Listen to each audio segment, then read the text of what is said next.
Buenas noches, esto es Zona Franca y yo soy Daniel Pacheco.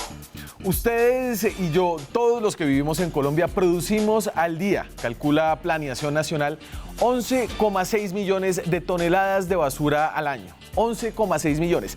Y esta cifra dice poco, pero imagínense, por ejemplo, que, digamos, una vaca pesa media tonelada en promedio.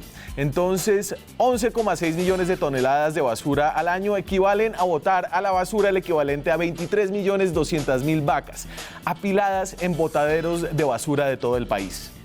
Y ningún lugar en Colombia produce y acumula tanta basura como Bogotá. Al día, de nuevo según Planeación Nacional, el relleno de basura en el sur de la ciudad recibe 6.300 toneladas de basura. De nuevo, para entender estas magnitudes, digamos, un taxi Chevrolet Spark, de los que abundan en la ciudad, pesa más o menos 1 tonelada. Es decir, que al día al relleno de Doña Juana llega el equivalente a 6.300 taxis. Todos los días, 6.300 taxis, 360 días al año. Desafortunadamente, para las personas que viven cerca de los rellenos sanitarios, un nombre que tiene mucho de eufemismo, la basura huele más parecido a una vaca muerta que a un taxi chatarrizado.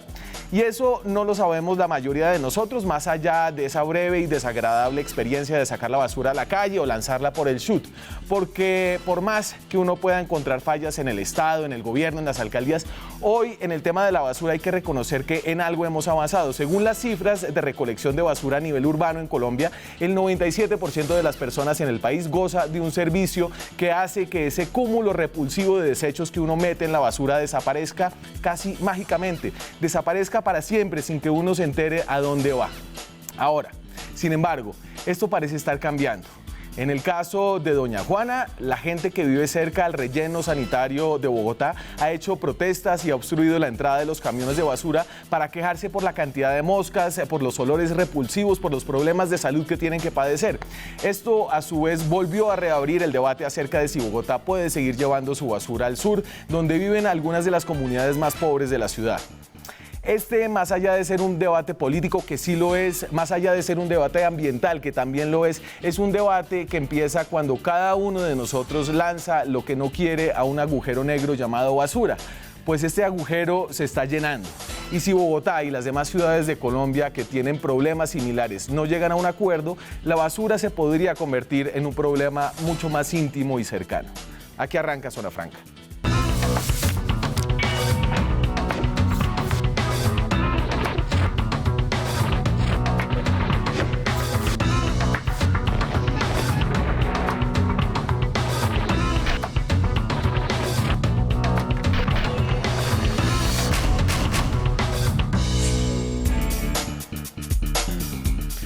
Y hoy en Zona Franca, dos personas que saben mucho del tema de basura, que saben mucho del tema de ciudad y que también van a poder comentar con picante el tema del Día de los Bienes de las FARC. Nos acompaña esta noche el representante a la Cámara, Inti Asprilla, Partido Alianza Verde. Representante, ¿cómo está? Buenas noches, Daniel, muchas gracias. Usted tuvo al alcalde Peñalosa hace poco en... Hace 2 días lo tuvimos en el Congreso de la República. Comisión Quinta. ¿Y cómo le fue? Al alcalde muy mal. Según Inti Asprilla, Diego Molano es exdirector del ICBF, es concejal del Centro Democrático. ¿Qué más, Diego? Bien, Daniel, Inti, buenas noches. ¿Y si le fue tan mal a Peñalosa? No, yo creo que no le fue tan mal. Ahí se plantearon unos temas que son debatibles y que es necesario profundizar. Entremos con un tema que está picante sobre la agenda, nos devuelve a esta discusión que hemos tenido reiteradamente acerca del proceso de paz. Entonces, las FARC entregaron al gobierno una lista con sus bienes, este era un requisito que estaba dentro del acuerdo y esa lista nadie la conoce, solamente el gobierno y la fiscalía, porque el gobierno se la mostró a la fiscalía, pero sabemos de la fiscalía que no quedaron contentos con esa lista. El fiscal dejó saber que dentro de esa lista habían metido traperos, sal de frutas, además de 300 kilos de oro, además de 2.000 cabezas de ganado, entonces había una cantidad de cosas que valen mucha plata, otras que no valen nada, y además hoy el fiscal lanza una afirmación que va más allá de si había sal de frutas, traperos o ollas sucias. Además está diciendo que las FARC están escondiendo plata.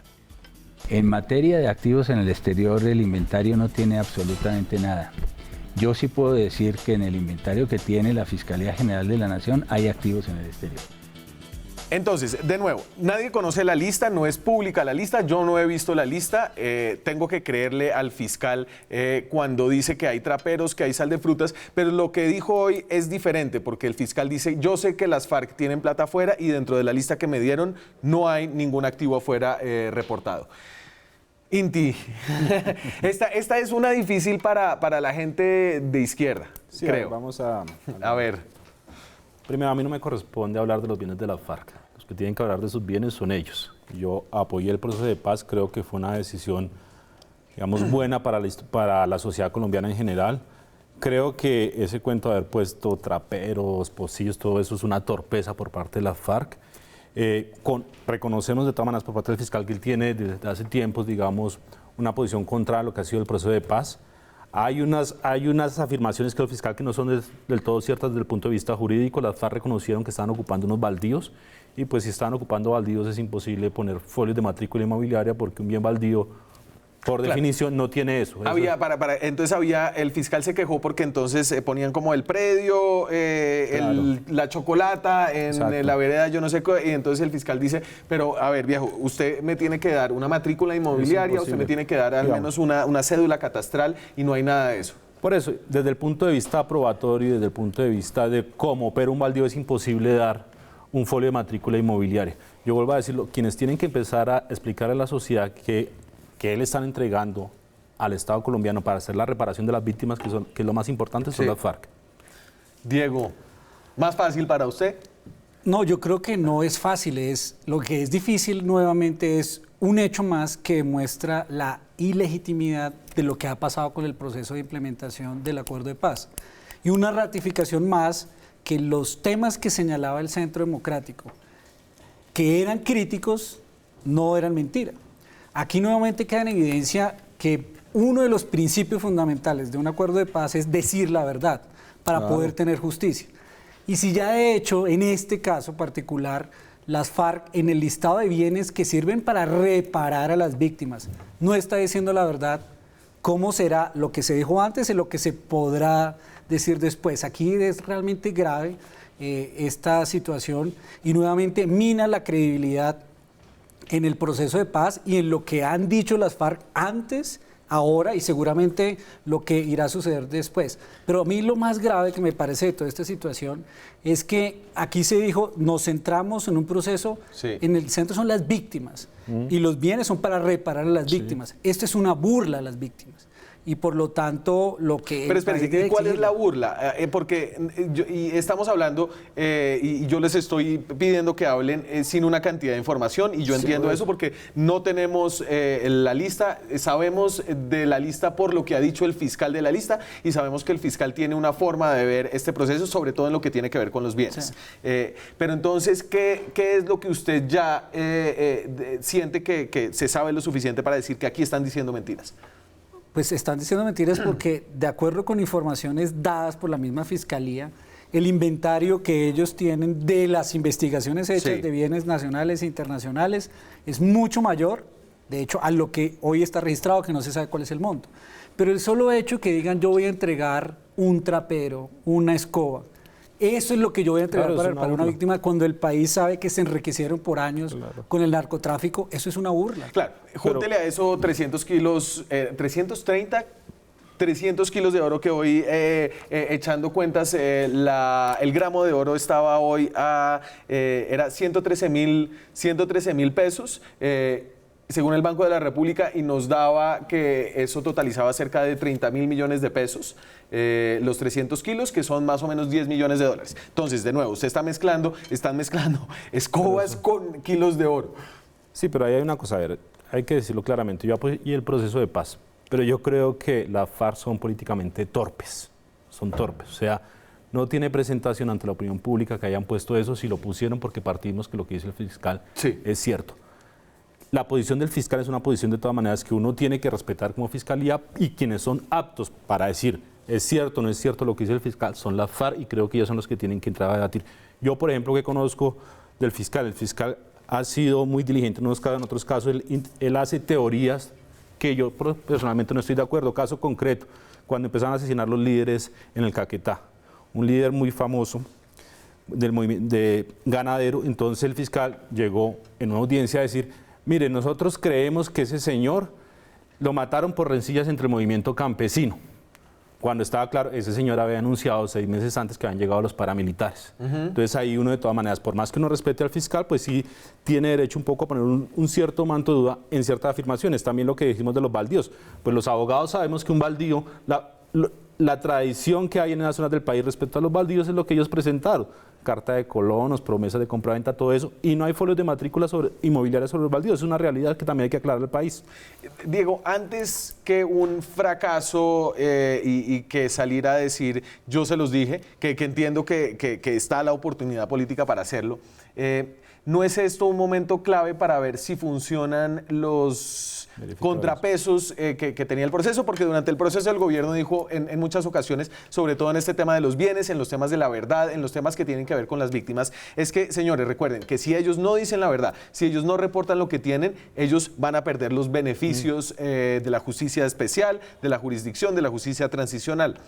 Pero precisamente por eso yo siento que aquí lo que vemos es una erosión a todo el sistema de aplicación del acuerdo de paz. Porque si se parte de la verdad, y aquí ya de hecho se pone en cuestión una verdad que ellos entregaron, entonces usted dice, si no es verdad, como lo critica... Lo está diciendo ya el fiscal. Si no es verdad, y usted no ha puesto en operación el sistema, ellos ya montaron partido político. O sea, si hoy no es verdad, ¿qué puede decir la sociedad colombiana es, oiga, ya van a hacer política, claro, ya son partidos, ya se van a poder lanzar y no han dicho la verdad? Entonces usted dice, realmente aquí se erosiona la credibilidad en lo mismo que se planteó en el acuerdo. O sea, la base del acuerdo, si usted no dice la verdad, esto se desbarata. Y aquí, ¿cómo lo vamos a hacer? ¿Cómo se va a desbaratar eso a saberlo? Pues mina la credibilidad y precisamente ratifica lo que se había dicho antes de la firma del acuerdo. Y Inti, además de que las FARC no estén diciendo toda la verdad, que ya sería muy grave, creo que aquí el problema de fondo es de nuevo que haya plata sucia en la política. ¿Cierto? Plata ilegal obtenida por medios ilegales, a través de secuestros, a través del uso de las armas en la política. Y yo entiendo que esa es una preocupación que no tiene solamente la izquierda, sino que tiene incluso la izquierda democrática, que nunca utilizó armas y que ahora viene a competir de cierta forma con un partido de izquierda que posiblemente podría tener en un barril encaletado en la selva $30 millones. No, yo sinceramente creo que las FARC no son competencia para nosotros. Nosotros nos hemos diferenciado desde hace mucho tiempo y de una tradición política completamente diferente.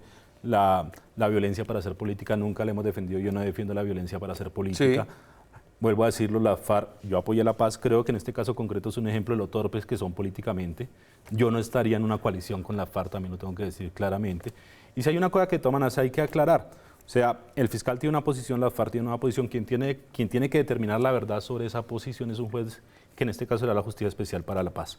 Y también es bueno aclarar que está en el acuerdo que los bienes de la FARC van para reparar víctimas. Si la FARC cogen unos bienes que tienen ocultos, pues obviamente tendrán que pagar por fuera de la Justicia Especial para la Paz sus delitos.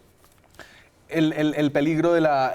Y este fue algo que se ha dicho con mucha insistencia dentro del Centro Democrático, y es que las FARC van a hacer narcopolítica y va a haber una narcoguerrilla en la política. Esta es no sé, estoy imaginándome tratando de evocar a Álvaro Uribe cuando dice la narcoguerrilla se tomó la política, el castrochavismo narcopolitizado. ¿Usted siente que eso es un riesgo real, latente, que las FARC entren como un actor político, además con plata en el bolsillo, además de la que ya les está dando el Estado?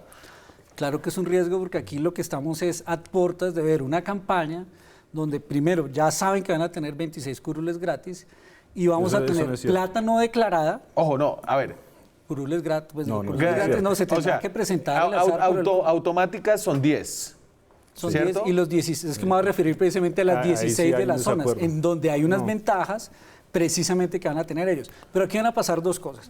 Uno, si en este solo hecho de que no dicen los bienes que tienen, que muchos de ellos surgieron del negocio del narcotráfico, pues aquí hay un problema, porque lo que uno se preguntaría es, ¿van a utilizar esa plata para hacer política? Primero. Segundo, ellos estipularon, y parte de la discusión del Congreso es si pudieran utilizar la plata de ellos también para financiar su partido. Entonces uno dice, de lo poco que va a estar allí para financiar su partido. Y lo tercero es, en esas 16 zonas, que son las otras 16 curules, donde siguen teniendo presencia de disidencia de las FARC, donde está el ELN, donde siguen haciendo presión, como lo estamos viendo que sucede en el Catatumbo, pues van a tener una ventaja en términos de la votación. Cuando usted tiene plata para hacer política y disidencias que le hacen el trabajo de presión a los ciudadanos, pues hay unas desventajas frente a los otros que se pueden presentar. Con una plata adicional van a poder hacer populismo y, como se diría, clientelismo cocalero, porque ahora van a recibir plata del Estado para poder financiar las actividades de erradicación en esas zonas donde solo van a estar ellos. Aquí hay un tema de inigualdad, de inequidad para el próximo debate electoral muy de fondo. Y ahí déjeme aclarar entonces, hay 10 curules, 5 en Cámara, 5 en Senado, que serán automáticas, ellos tienen que presentar listas, pero son curules que se les van a garantizar, y hay otras 16 curules, las que usted utilizaba para que le sumaran 26, que son circunscripciones especiales de paz, a las cuales esto todavía no ha terminado de salir en el Congreso, pero a las cuales no se podría, como está el proyecto ahora, presentar ningún partido político. Serían circunscripciones adicionales en la Cámara de Representantes de zonas especialmente afectadas por el conflicto, por el olvido estatal, que van a tener una representación por 2 congresos, es decir, en el 2018 y 2022, y después dejan de existir, ¿cierto? Sí. Que algunos dicen que van a ser curules que grupos cercanos a las FARC van a poder tener una ventaja para ocupar. Bueno, pero yo sí quiero hacer una aclaración. A ver, yo entiendo que las FARC tienen una mala imagen y la tienen bien ganada, ¿sí? Pero uno no puede permitir que con base en la mala imagen de las FARC se haya estigmatizado a las personas que están en esas partes. En esas partes del país son zonas de conflicto, hay unos conflictos muy grandes de tipo social. Lo que se creó en el acuerdo es la posibilidad de que movimientos sociales presenten unas listas y que ahí tenga una circunscripción especial. Entonces yo sí creo que no es conveniente decir que en una zona del país, por ejemplo el Meta del Caquetá, todos los que se lanzan a una circunscripción especial que hacen parte de un movimiento social están con la FARC, porque eso es estigmatizar a las personas. Perfecto. No, pero yo no me estoy refiriendo necesariamente a que estén con la FARC. Lo que digo es, las organizaciones que se van a poder presentar son las de víctimas o otras organizaciones sociales de la zona. ¿Usted estaría diciendo que son sin de la embargo, FARC? no, sin embargo afines. es para otros, por ejemplo, ¿por qué no se pueden otros partidos y otras organizaciones lanzar en esas zonas fácilmente? Porque esas zonas sigue habiendo presencia de disidencias de las FARC y también del ELN que influyen directamente y presionan electoralmente, y eso lo sabemos que existe y siempre ha existido en Colombia. Eso genera una desigualdad en el proceso.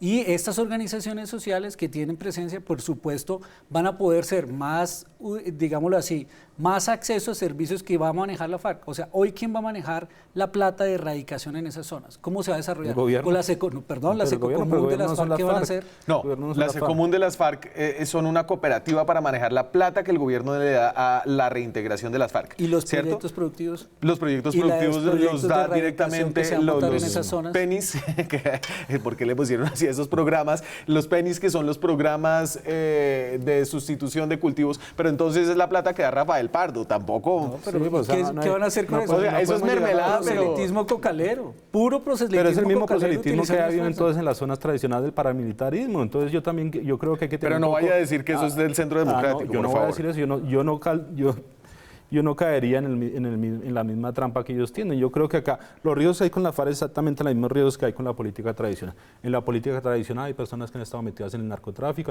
hay personas que han estado unidas al paramilitarismo, y en ese orden de ideas yo creo que hay que aceptar las realidades del país y permitir que en esas zonas los movimientos sociales que tienen demandas justas, que tienen demandas de tipo ambiental, demandas de tipo campesino, puedan presentarse en una lista especial, una circunscripción para hacer política, porque parte también de las razones del conflicto, no le estoy dando la razón a la FARC, pero parte de las razones del conflicto colombiano es la exclusión política de los movimientos sociales en las zonas del país. Pero no van a ser avancemos, vámonos a Bogotá, a doña Juana. Antes de eso, pendientes mañana a las 7 de la mañana, Pastor Alape, uno de los miembros del secretariado de las FARC, secretariado que se acabará ahora en este congreso de las FARC que comienza en los próximos días, dará una rueda de prensa para aclarar, presumiblemente, el tema de los bienes de las FARC. ¿Qué? Él es el que lo tiene que hacer, claro. También les recomiendo que vean el Twitter de los expresidentes. Hay otros temas, pero eso lo tenemos más adelante. Unas profundas sugerencias y acusaciones de ingresos de plata a las campañas de Santos de Odebrecht. Lo veremos más adelante. Doña Juana. Y para entender el tema de las basuras en Bogotá hay que irse para atrás, hasta 1988. Y entonces fue en ese año cuando el primer alcalde electo de la ciudad de Bogotá, Andrés Pastrana Arango, del que hablábamos hace poco, abrió el relleno sanitario Doña Juana. Esa es una foto de la página del presidente Pastrana, que se ha encargado de cuidar su legado y nos entrega estas instantáneas del pasado que realmente yo no recordaba.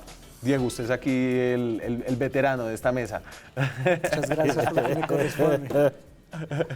Ese día, en 1988 estrené mi capacidad Yo le puedo hacer- de voto en ese año. ¿De voto? Sí, Yo ese le año puedo hacer una pude predicción votar. histórica sobre esa Pues, fecha, señor, por 1988. Mire, cuando se hicieron los estudios técnicos para los rellenos sanitarios en Bogotá, se llegó a la conclusión que debía haber mínimo 3 rellenos sanitarios en la ciudad de Bogotá. El señor Andrés Pastrana, en un hecho que nosotros calificamos como una discriminación ambiental, votó a la basura de estudios técnicos y tomó la decisión que la basura tenía que irse única y exclusivamente al sur de la ciudad. Entonces acá no se trata de armar una guerra entre el norte y el sur, pero sí hay un hecho de discriminación ambiental claro. Los habitantes del sur de la ciudad, por ser los habitantes humildes, son los que tienen que soportar la carga ambiental que todos generamos. También hace una aclaración. Acá se ha querido meter en el imaginario que el problema de Doña Juana es de un pequeño barrio al lado del relleno sanitario de Doña Juana. Es un problema que toca la localidad de Usme y de Ciudad Bolívar en su totalidad. ¿Usted es modelo qué? 81. 81. Sí. Ok. Usted en el 88 estaba muy lejos de estrenar su cédula. 88. Usted come años, Diego, ¿no? ¿De qué estamos hablando? ¿Dónde queda el relleno Doña Juana? Si ustedes han ido o han salido de Bogotá hacia Villavicencio, tal vez han pasado por ahí al lado. No es visible, no es muy visible desde la carretera. A veces es... ¿cómo se dice? ¿Sentible? Este es el mapa para ver si nos podemos ubicar un poquito para los que viven aquí en la ciudad de Bogotá. Esto es Bogotá, de norte a sur.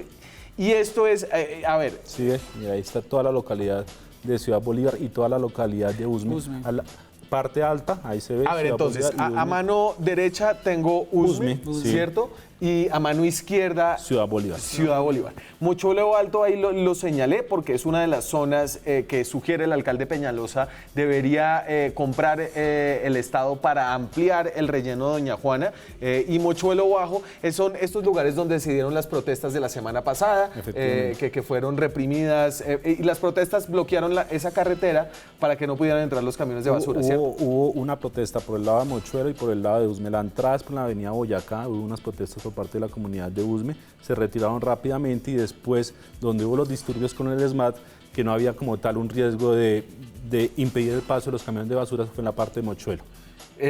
Allá yo siempre veo en las imágenes y ahorita lo vamos a ver, Oscar Rincón estuvo en esa zona, tenemos un par de notas muy chéveres para entender el problema. La gente está enruanada. Mochuelo Alto es Campesino. 3.000 metros, Es un área es casi rural. 3.000 metros sobre Sí. el nivel del mar, es decir, esto es más alto. Sí. Es decir, esto está en la cuenca del río Tunjuelo. Entiendo, Sí, así es. Sí. entiendo. Bueno, perfecto. Vamos con el Zona Franca, el primer Zona Franca, para entender un poco qué es lo que pasa ahí, cuál fue la promesa que les hizo Andrés Pastrana por allá en 1988. Vamos caminando y girando hacia el centro de la hoguera. Según los habitantes de este sector, hace 20 años esta zona, que ahora es utilizada para deshacerse de todos los desechos que generamos en la ciudad, era un bosque en donde nacían varios riachuelos. Los más viejos aún recuerdan las promesas que hace un tiempo le hacía la alcaldía. Mero engaño. Supuestamente que iba a ser un parque de la Berraquera, que iba a ser un parque el mejor de Latinoamérica, que no sé qué, aquí nos engañaron. Pero no íbamos a pensar que íbamos a llegar a estas consecuencias. ¿Cómo hacía ustedes? ¿Quién les dijo que iba a ser un parque? El alcalde, ¿Y quién era el el alcalde? alcalde Andrés Pastrana, que fue el que inauguró esta vaina. Sin embargo, hoy por hoy, las moscas y el mal olor son un problema constante. Estas cositas amarillas que ustedes cuelgan aquí para combatirlos, digamos, ¿cada cuánto las cambian? ¿Qué tan efectivo es eso? Esto se cambia todos los días, muchas veces 2 veces al día toca estarlas cambiando del mosquero tan terrible que hay. ¿Y si es efectivo? Pues lo recoge, pero no es efectivo porque de todas maneras siguen llegando. Se está sintiendo olor porque no está la nieblina sentada, pero cuando va a llover se sienta la nieblina, es insoportable el olor. Pero este no es un problema de hoy. Como unos 7 años más bien para acá, que está pero invadido en moscos. Ya mejor dicho estamos llevados. La administración ha venido realizando algunas fumigaciones, pero al parecer no es suficiente. De raíz no han arreglado nada, el relleno está totalmente destapado. Ustedes pueden ver, esa vaina es un botadero a cielo abierto. No están cumpliendo, yo creo que no están cumpliendo ni siquiera con un 10% de lo que está en el contrato que ellos tienen. Y es que solo hace falta entrar a una cocina para ver el problema de salubridad al que se enfrentan diariamente. Y su merced que trabaja en una cocina, ¿cómo hace, digamos, para que no le metan, para no cocinar con moscos? Pues me toca estar, mejor dicho, con una mano rehuyendo la olla y con la otra estar tapando, porque si no, comemos en moscos. Estas son las trampas con las que la gente del Mochuelo Alto trata de combatir a las moscas. Sin embargo, vean, este es uno de los que usan a diario y esa es la cantidad de moscas que agarra. Pero este lo trae la alcaldía para un estudio que están realizando para hacer el control de la plaga. Aquí está la marca y todo, pero miren la cantidad de moscas que coge comparado con uno de los otros.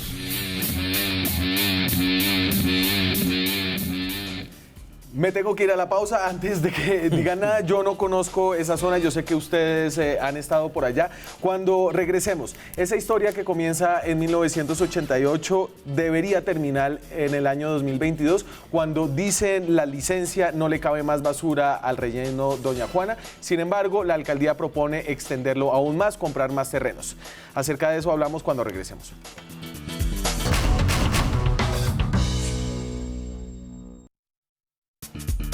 Son las 9:31 de la noche, estamos en directo desde Bogotá, esta noche hablando de basura. Hablando literalmente de basura, de a dónde va su basura, y toda va al sur de Bogotá. Si usted vive en esta ciudad, son 6.500 toneladas diarias de basura, decía yo al principio, 6.300, perdón, una cantidad de basura al día. Y el tema de Doña Juana, para entenderlo, creo que hay que hacer una cronología. Hablábamos de 1988, cuando Andrés Pastrana abrió el botadero. ¿Dónde está el botadero? En 1997 empieza a verse la magnitud del problema de salud y ambiental que podría generar este relleno sanitario. Y entonces, en el 97 yo no me acordaba de esto, lo he hablado con algunas personas. Esto fue un desastre de unas magnitudes enormes, Claro. ¿cierto? Se sintió en toda la ciudad. Una explosión por la acumulación de gas metano hace que se genere un derrumbe de 1.500 toneladas de basura que incluso tapa el cauce del río Tunjuelo. Sí. En ese momento se calificó como el desastre de basuras más grande que había habido en el mundo. Y el olor a basura permeó prácticamente todo el sur de Bogotá. Todo el sur y el occidente de la ciudad, hasta acá alcanzaba a sentirse el olor acá. Y ahora no le estoy haciendo bullying, pero usted se acuerda de ese... Yo me acuerdo, claro. Yo me acuerdo en 1997, en esa era, estaba terminando la administración de Mocos. del alcalde Mocos. Estaba Paul Bromberg. Y Paul Bromberg fue uno de, Sí. de los temas de discusión de la ciudad, porque tuvo un impacto en toda la ciudad, claro. Y entonces aquí es que se empieza a ver que esto del relleno sanitario no se está haciendo del todo bien. Es decir, si hay una explosión que desplaza 1.500 toneladas de basura, hay algo que no funciona. Sí, yo le explico por qué se explota el relleno sanitario, si quieres, rápidamente. Un relleno tiene, digamos, un diseño muy fácil de entender. Unos tubos por abajo que sacan el lixiviado, unas chimeneas que sacan los gases. El lixiviado, que es esa agua... Es ese líquido putrefacto, tóxico que sale de la basura, y los gases, que es el gas metano. Entonces, ¿qué pasó? En 1997 de 1989 a 1997 no habían puesto la planta de tratamiento de lixiviados, se iban a ganar una multa por parte de la CAR. Y el operador privado, en su momento ProSantana, un operador español, se le ocurrió la genial idea de meter por los ductos de escape de gas los lixiviados. ¿Sí? Eso fue un experimento de reinyección de lixiviados que no se había hecho en ninguna parte del mundo, y 4 meses después explotó el relleno sanitario Doña Juana. causando unos problemas ambientales y de salud enormes. Y aquí llego a un tema que lo toca a usted personalmente, pero creo que es importante sacarlo y tenerlo claro, porque en ese entonces, en el 99, vamos al 99, entonces en el 1999, cientos de personas se juntan para demandar al distrito y demandar al operador privado. Y uno de los abogados que lo representa es Guillermo Asprilla, su padre, que en paz descanse, y él lanza una de las primeras acciones de grupo. ¿No? Esto es importante porque tiene unos resultados posteriores. Pero hábleme un poquito del tema de la acción de grupo y por qué esto empezó a generar un ruido. Mire, yo vivía en las Américas con Boyacá, localidad de Kennedy, hasta allá se sentía el olor. Mi padre era una persona que tenía, digamos, una ascendencia en el sur de la ciudad por sobre todo cursos en derechos humanos. Él se dirige a la zona, eso fue catastrófico lo que pasó ahí en barrios como Monteblanco. El cuadro ese día era que la carne en las carnicerías se puso verde, inmediatamente las flores se marchitaron, literalmente había una nube de moscas encima del relleno sanitario y él toma la decisión de vida de demandar. ¿Cómo se hace eso? Eso fue recorriendo los barrios del sur de la ciudad, explicándole a la gente que era posible demandar. Cuando usted el Estado le causa un daño antijurídico, usted tiene el derecho a demandar. Eso en aquel entonces para las personas del sur de la ciudad no era tan claro. Entonces él se dedica a recorrer los barrios, a explicarle a la gente que puede demandar, recoge una serie de poderes y el 27 de septiembre de 1999 interpone la acción de Grupo Doña Juana ante el Tribunal Administrativo de Cundinamarca. ¿Y cuántas personas estaba representando? En su momento representó 1.500 personas. Ajá. Por daños, es decir, no se murió nadie por este desastre inmediatamente, es decir, por la explosión al menos no hubo víctimas. Digamos, es muy difícil desde el punto de vista probatorio decir que una persona se murió solamente por el relleno sanitario de Doña Juana, pero cuando usted va a la zona se le dice, muchos de los niños que nacieron en esa época nacieron con malformaciones, con problemas crónicos de por vida. Hay personas que dicen que fallecieron en esa época, que los bebés se murieron en esa época. Entonces sí hubo víctimas que no están contabilizadas, pero sí las hubo. Y esto, Diego, debe generar, y cuénteme usted, ¿cómo genera un debate dentro de la ciudad? ¿Cómo resolver el tema de la basura? ¿Cómo tratar las basuras? Es decir, si pusimos todos los huevos en la misma canasta, toda la basura de Bogotá va al mismo sitio, me imagino que esto genera una discusión alrededor de qué tan sostenible es esto y de cómo se debe hacer bien. Yo creo que precisamente lo que sucedió en 1997 y luego que tuvo una repercusión en el 2015 también con un derrumbe que tuvo una afectación muy grande. Y esta discusión nos tiene que obligar a replantear de fondo el modelo de cómo estamos manejando la basura en la ciudad. Yo creo que la pregunta que se hace o esta discusión estos días es o cerramos el relleno o lo expandimos o lo ampliamos, es una pregunta que no va al fondo del problema. El fondo del problema es cómo está Bogotá manejando la producción de su basura y qué tenemos que hacer para reducirla, porque el relleno es el último paso de lo que debe suceder. Entonces, claro, de hecho, para mí es muy claro y yo pues, se lo manifesté a usted previamente, hoy lo que tiene que tomar una decisión con Bogotá como ciudad es cambiar su modelo de producción de basura, de reciclaje y de aprovechamiento, tomando una decisión pero de fondo. el alcalde no quiere. Tomando una decisión de fondo de una fecha razonable para cerrar el relleno y reconvertir la economía para producir menos, que es lo que está pasando en todos los países del mundo. Porque entonces aquí empieza el tema de las fechas. Entonces, en el 2011 se empieza a hablar de la licencia para el relleno de Doña Juana y en ese año las autoridades ambientales, si me equivoco, esa es la CAR, dice, este relleno puede funcionar hasta el 2015. Lo tengo por acá. Entonces, sí, ahí se obtuvo una licencia ambiental, operación hasta el 2015. ¿Qué?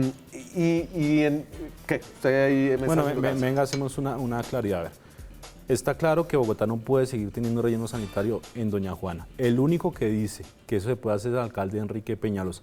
¿Qué es lo que pasa en este momento en Bogotá? Yo le voy a tomar acá los vasos. Un relleno sanitario funciona como un cono de helado. Usted en un hueco mete la basura y al final arma una cúpula de basuras. En este momento, la última zona del relleno sanitario, que era la zona 8, acabó el final de su vida útil en el año 2010. Sí. En este momento, las basuras de Bogotá se están depositando entre la montaña de la zona 7 y entre la montaña de la zona 8. Exactamente.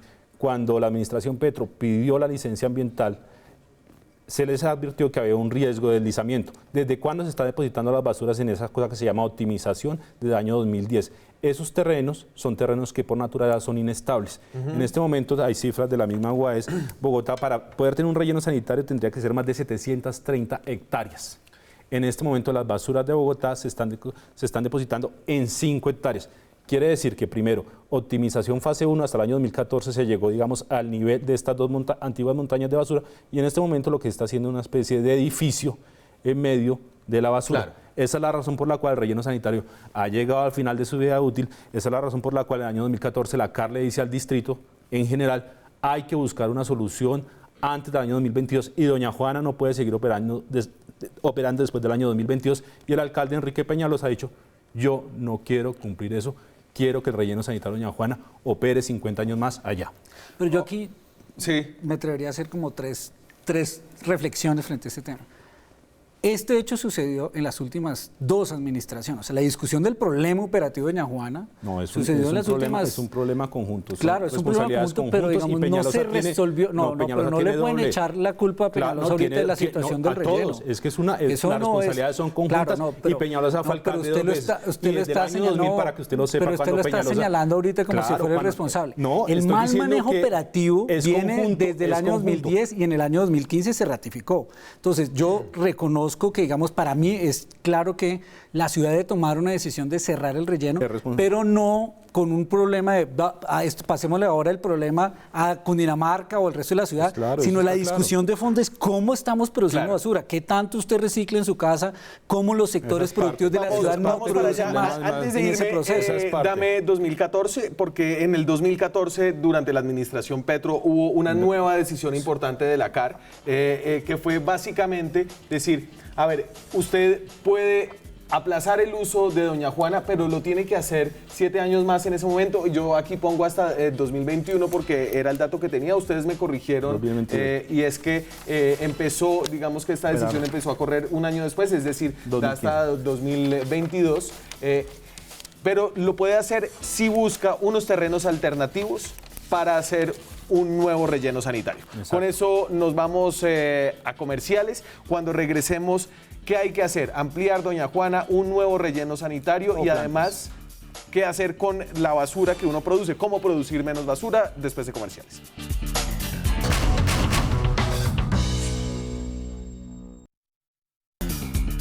Seguimos en Zona Franca, faltan 15 minutos para las 10 de la noche. Estamos en directo hablando de basura del relleno doña Juana. Esto pregunta una joven comunicadora que de hecho trabaja en este canal, pero creo que es una buena pregunta.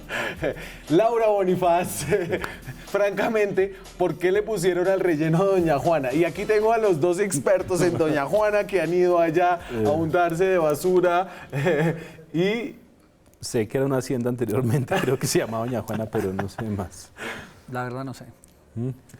Si algún televidente sabe, por favor, infórmenos. Creo que este es un dato clave. Va por ahí, ¿no? De pronto se llamaba la cuenca de doña Juana, la hacienda de doña Juana. La hacienda, sino la cuenca y es el Tujuelo.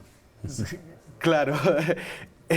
¿Qué hacer? Entonces, quiero que escuchemos lo que dice la posición de la alcaldía acerca del futuro de este relleno. El alcalde Peñalosa, como lo hemos mencionado aquí, propone extender la vida útil. Eso es responsabilidad solo de él, ahí sí estamos de acuerdo. Escúchelo, señor. Existe una posibilidad en Mondoñedo, pero que doña Juana tiene todas las posibilidades de ampliación. Los estudios nos muestran que en la zona 2 todavía quedan por lo menos unos 5 años, hasta 5 o 6 años hasta el 2023, que la zona 3, que ya fue clausurada, los estudios muestran que puede ser utilizada todavía unos 17 años más, y adicionalmente que una ampliación hacia el sur, que sería una zona 4, podría dar unos 30 años más, de manera que así doña Juana podría operar unos 60 años más.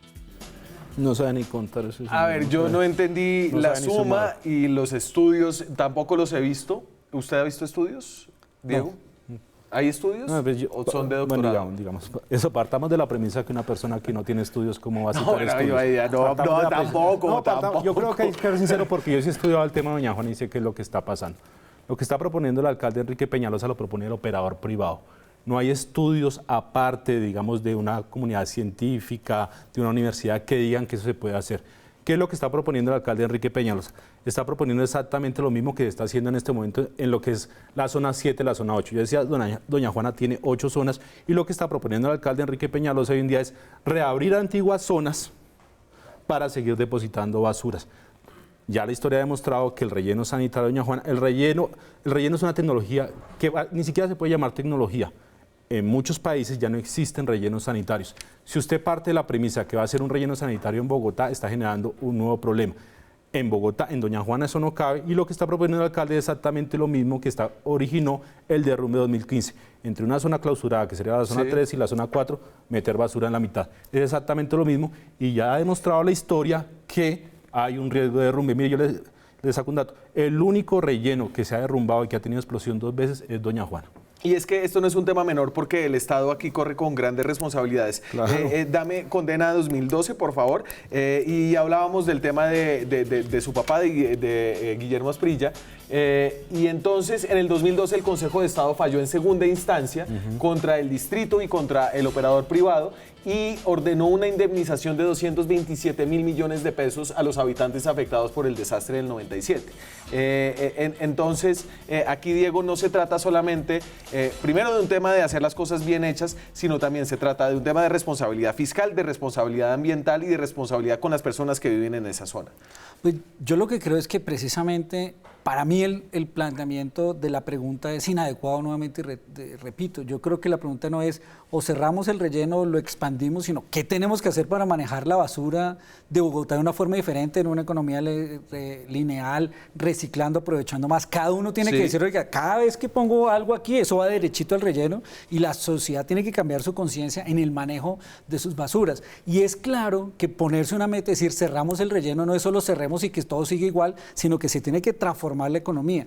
Lo que a mí me preocupa de este debate y de esta discusión es claro que yo no comparto que se diga que se va a extender 20 años más, pero hay que definir una fecha razonable, hacer el proceso de reconversión de la economía para optimizar lo que puede estar aquí pasando. Pero lo que no se puede seguir permitiendo es el uso del tema con manipulaciones a través del tema de las indemnizaciones sin tener claridad, por ejemplo, de lo que está por aquí pasando. ¿Qué hay de manipulación o indemnización? No, porque digamos, hoy si usted sufre un daño antijurídico, si el relleno se lo hubieran puesto, usted tendría derecho a una indemnización, señor. Pues es que eso es derecho. ¿Qué tiene manipulación que cuando usted sufre un daño antijurídico, una persona demande? Eso no tiene nada. Todo el listado nuevamente. ¿Y qué tiene eso de manipulación? Es el caso más grande. Pasaron de 1.500 a 600.000 personas. Pero eso no tiene ninguna manipulación, señor. Usted se supone que conoce el territorio. De 1.500 a 600.000 personas. En 1997, la explosión generó afectaciones a 5 localidades, señor. Tunjuelito, Rafael Uribe, Usme, Ciudad Bolívar. Me tengo que ir a la pausa. Solamente por claridad. ¿Qué tiene manipulación eso? Usted sería un beneficiado, yo sé que esta plata no se ha pagado, entiendo que no se ha pagado, ¿usted sería un beneficiario de ese fallo del Consejo de Estado? Claro, yo soy el heredero de los honorarios de Guillermo Asprilla y quiero decir que me da el mayor orgullo que mi papá en vida haya defendido a esas personas. Perfecto. Antes de irme, tengo un tweet de Andrés Salamanca. A ver, dice Wikipedia, gracias Andrés, primero que todo, francamente se llama Doña Juana ya que está cerca del cerro tutelar de Doña Juana, según Wikipedia. Si alguien tiene un dato que no sea de Wikipedia, de nuevo, Andrés, muchas gracias, se lo recibimos con mucho gusto. Cuando regresemos, además del problema general para la ciudad de la basura, hay un problema para personas que viven ahí cerca de ese relleno que hoy temen ser desplazadas en el futuro por los planes de ampliación de este relleno que tiene el alcalde Peñalosa. Eso cuando regresemos, ya volvemos.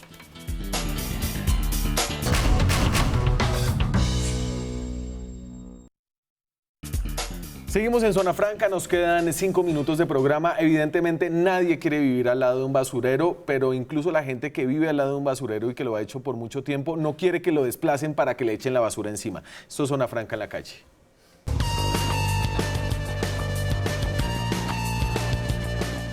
Hoy es un día de los buenos aquí en el Mochuelo Alto. Como no hay tanto sol, las moscas no están tan alborotadas. Sin embargo, esta polisombra, por ejemplo, nos da un poquito de perspectiva de lo que a diario tienen que vivir las personas que aquí viven. A unos 1.800 metros de aquí está el botadero de Doña Juana y a ratos se sienten, llegan las oleadas de olor nauseabundo de toda la basura acumulada allí y es realmente insoportable. Ahora los quieren sacar para ampliar el botadero de Doña Juana. Sin embargo, ellos se resisten a dejar su tierra. Nosotros lo que estamos en la pelea es que, como él dice, que expandernos más, es que quiere expandirse a todo esto. Y nosotros no damos el brazo a torcer. No queremos un solo metro de expansión. No queremos, donde siempre hemos vivido toda la vida. Igual tenemos que vender los terrenos o si no que nos van a expropiar. Y ahí nos manifestó que el relleno va a ir hasta el año 2070.